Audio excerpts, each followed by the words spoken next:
Assalamualaikum warahmatullahi wabarakatuh. Saya Monika Pratiwi dari kelompok 2 bersama rekan saya Fajrina Hasugian.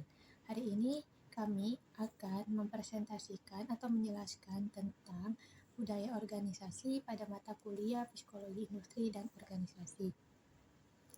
Baik, pada kali ini kita akan membahas pengertian dari budaya organisasi itu sendiri. Jadi, budaya organisasi itu adalah suatu karakter pada suatu organisasi atau perusahaan yang dijadikan sebagai tuntunan organisasi agar bisa membedakannya dengan organisasi lain. Yang dimaksud itu adalah berarti di mana norma dan juga nilai-nilai perilaku yang dipahami serta diterima oleh seluruh anggota organisasi atau perusahaan juga sebagai dasar dalam aturan perilaku di dalam organisasi atau perusahaan tersebut. Budaya dalam suatu organisasi itu melibatkan seluruh pengalaman, filosofi, ekspektasi, dan seluruh nilai yang terdapat di dalamnya, sehingga nantinya akan terlaksanakan dalam kegiatan setiap anggota organisasi, mulai dari pekerjaan, interaksi dengan lingkungan luar, hingga harapan atau keinginan yang diharapkan bisa terwujud di masa depan. Nah, ada tokoh yang bernama Nader dalam bukunya juga menjelaskan bahwa hal ini melibatkan suatu aturan tertulis dan juga tidak tertulis, seperti bahasa, kebiasaan, simbol, asumsi, visi, sistem, norma, nilai, serta kepercayaan. Sebagian ahli lainnya juga ada yang berpendapat dan juga menjelaskan bahwa organisasi justru lebih menekan dan membentuk perilaku karyawannya di dalam organisasi dan perusahaan itu sendiri. Jadi saat ada seseorang yang masuk ke dalam organisasi tersebut, mereka pasti akan mengikuti kebiasaan yang terjadi dalam perusahaan atau organisasi tersebut. Selanjutnya ada fungsi dan peran penting budaya organisasi. Peran-peran itu ada seorang pemimpin itu dalam suatu organisasi akan memberikan peranan yang sangat penting dalam perusahaan itu sendiri untuk membentuk budaya kerja di dalam organisasi.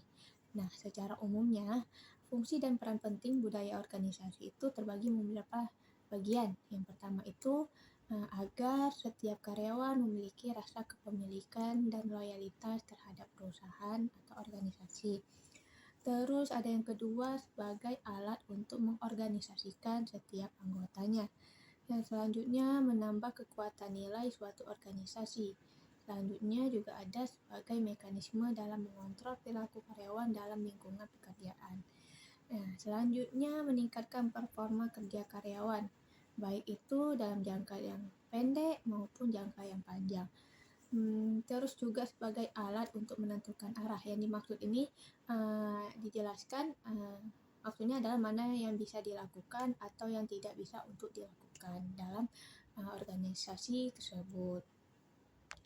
Selanjutnya ada beberapa ahli juga menjelaskan tentang fungsi penting dalam organisasi.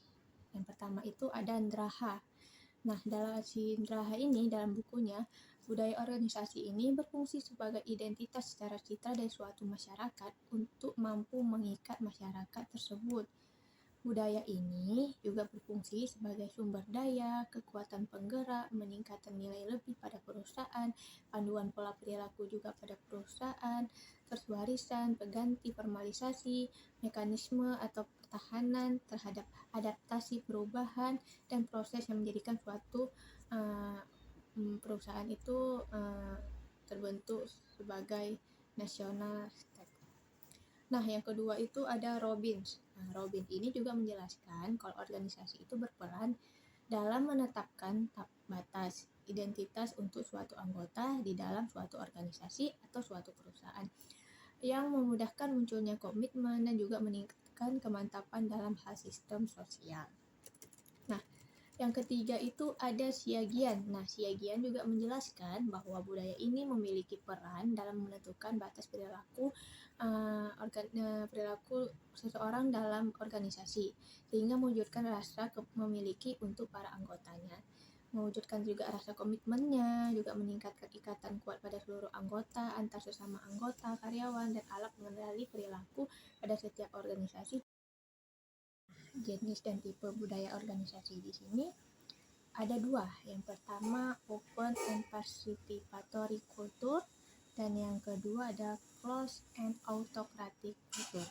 Nah, yang membedakan antara keduanya itu adalah, yang pertama itu open and participatory culture itu, jenis ini ditandai dengan pencapaian tujuan hasil yang tinggi dan didukung adanya rasa saling percaya pada atasan dan bawahan, seperti sifat komunikasi yang terbuka, terus kepemimpinan yang suportif dan perhatian penuh, menyelesaikan masalah bersama-sama, terus tingkat kebebasan bekerja, dan berbagai seluruh informasi yang ada.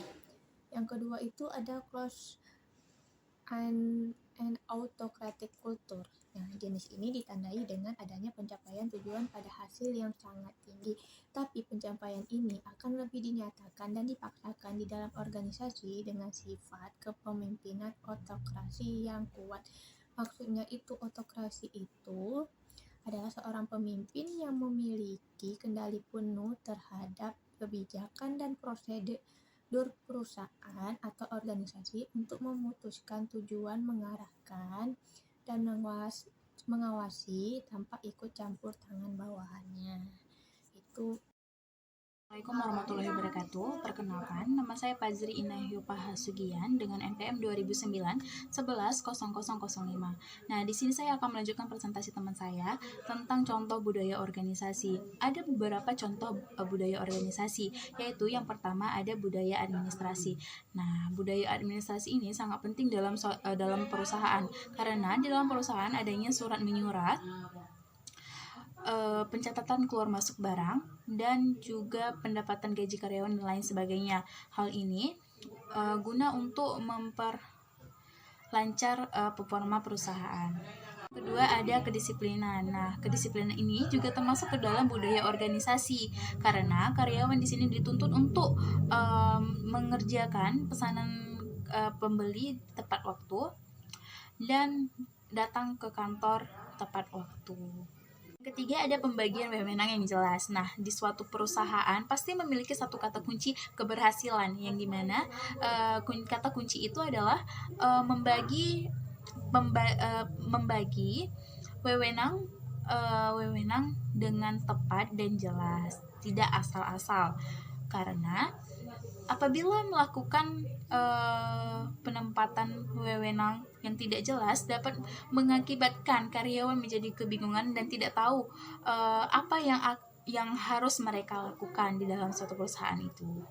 Keempat, ada inovasi. Nah, inovasi ini juga termasuk ke dalam budaya organisasi, karena di sini karyawan dituntut untuk dapat menghasilkan atau melahirkan inovasi atau kreativitas guna untuk meningkatkan performa perusahaan. Yang kedua ada karakteristik budaya organisasi. Nah, yang dimana pertama itu ada innovation and risk taking.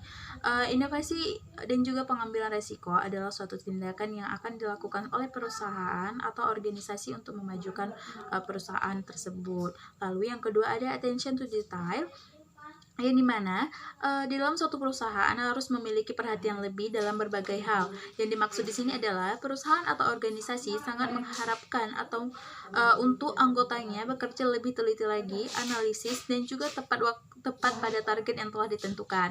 Lalu yang ketiga outcome orientation, yang dimana di dalam organisasi, perusahaan harus mampu mengorientasikan manfaat yang ada.